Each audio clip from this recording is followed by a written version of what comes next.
Hi, thanks for checking out this video. Today I want to talk about 5 simple, but I hope good, tips that you can implement into your own Outschool classes. If you're like me, I'm always looking for ways to connect more with learners to help make my classes even better. So the first tip that I have for you today is in terms of supplies. I don't use many supplies in my classes at all. I have a social class that they bring in items like a show and tell, and so I do ask that they bring those items, of course. So what I do in that situation is I try the day before, sometimes it's the morning of, where I send a message to all of the grown-ups to remind them what the theme is, what they can bring for this class. In that particular class, we draw a card at the end of the ongoing class to see what we bring the next week. So again, either the day before or the morning of, I send a reminder email on that. In another one of my classes, the learners need paper and pencil. So as we're getting everyone into the classroom, making sure their audio and video all works, I'll just make a simple statement of, don't forget, we need paper and pencil today. No worries if you don't have it yet. Now's the time to go grab it. Come on back when you're done. That way we're not wasting time waiting for others to come back. I want to be really clear about supplies, and I always have an alternative.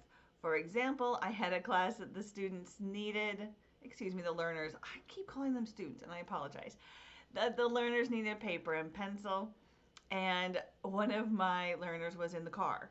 Mom apologized, saying that they were running late, driving home to get ready to be home for this class, and they weren't making it, so she was starting off class in the car.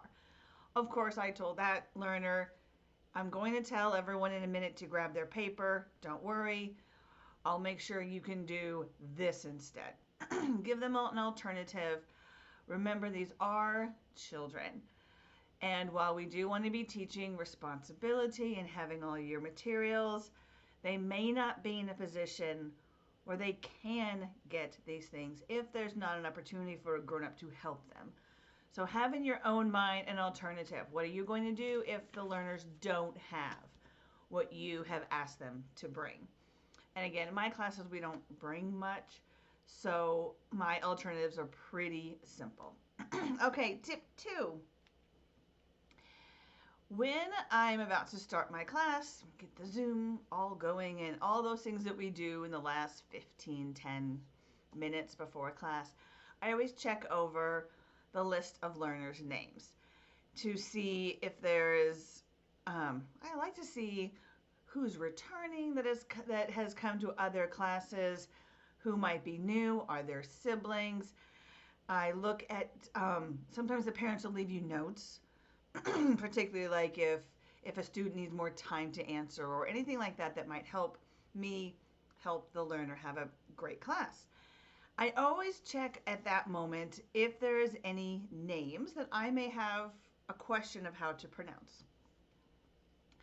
I then go to Google and I will just type how to pronounce the name, and usually a site called howtopronounce.com pops up and will have an audio clip saying that name.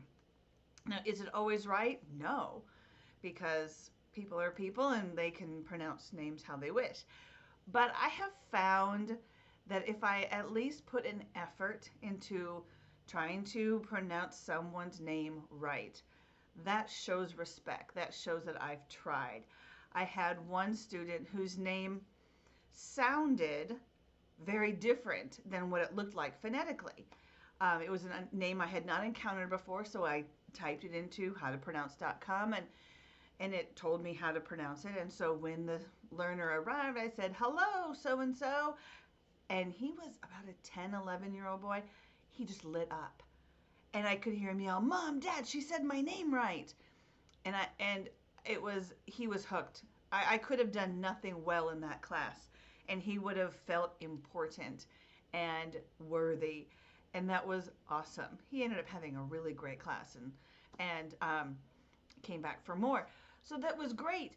But another hint about names to kind of go with hint number two, names like Mia and Maya, Carolyn and Caroline, where it is spelled one way, but it could be pronounced two or more ways.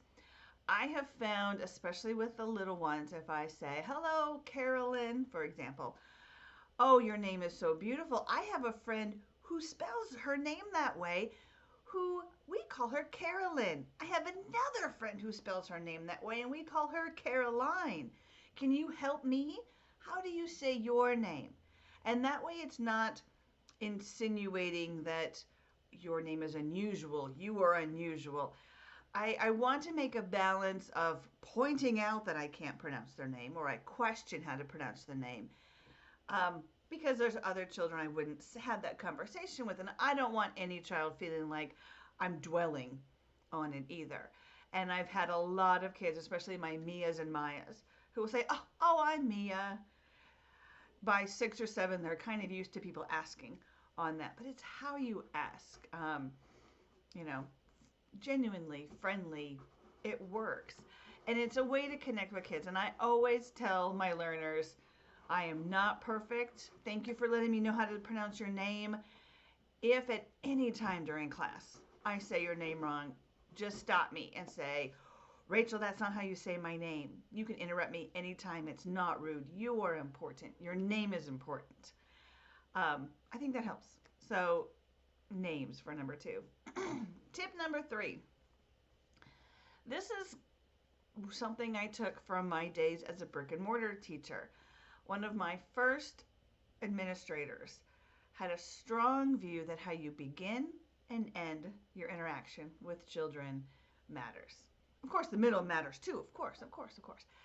But making that connection when you first see a child, for example, at the beginning of a day in a brick and mortar school, and how you say your goodbyes at the end of the day matter. That's what kids in their brains remember. I find this really similar in an Outschool class. I have routines. For example, in my ongoing classes, we do the same song at the beginning every single week, so they know what to expect. At the end, we have the same goodbye song every single week. Simple enough that anyone can jump in and do it.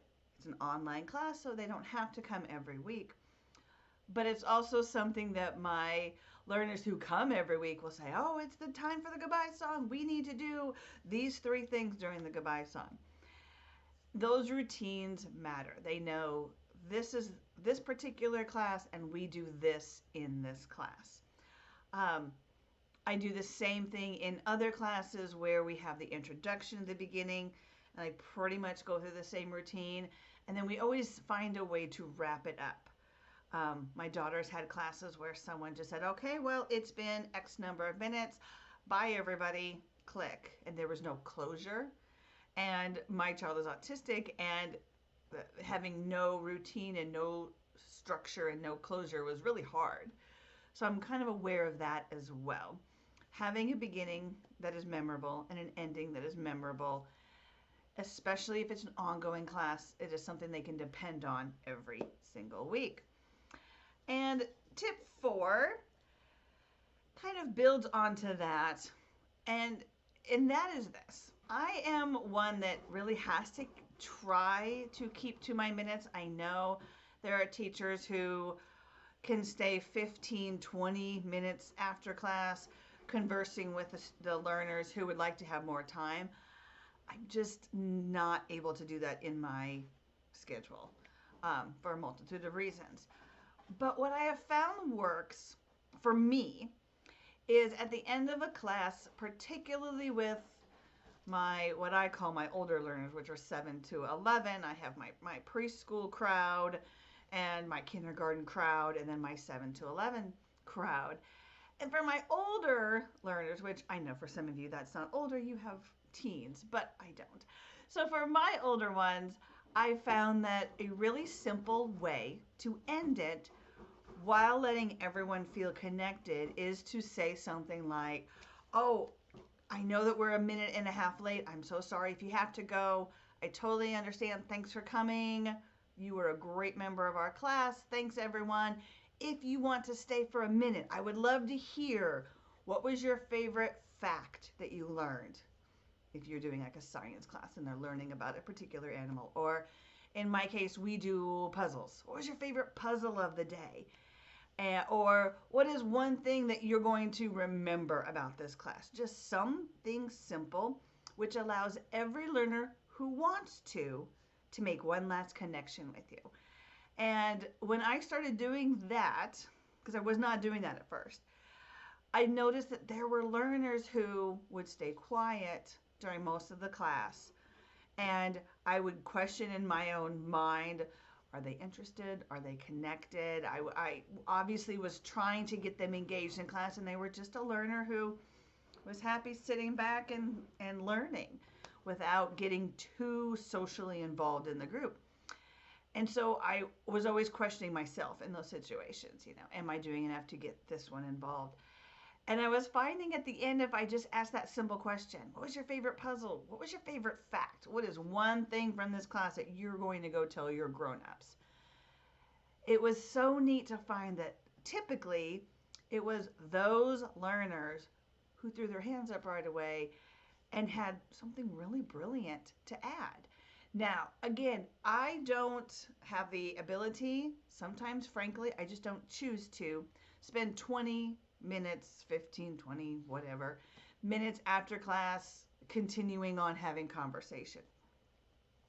This, even in a class of 6 to 8 students, honestly lasts less than 2 minutes because they have one thing to say and they get a positive response. Oh, my favorite fact was this and this and this. Oh, that is so great. I can't wait until you can tell your grown-ups that. That's really going to surprise them. And then we move on. But they get that one last chance to connect with the teacher. I think it helps the ones who are less likely to speak in class. And it also gives your really active social learners the chance to speak one more time. So I found that really does work. I try to find one quick question that we can ask and make it clear that, hey, we're running late, we can't stay, but I would love to know your answer to this question. We go through all the learners. Oh, thank you guys so much. I hope to see you next time, and then we're out of there. That works for me, and I've gotten positive responses from learners and their parents for that. All right, and then my last tip number 5, we are not required to send any kind of feedback or after class message or anything like that to our learners. Once your class is done, it's done and you can move on with your day.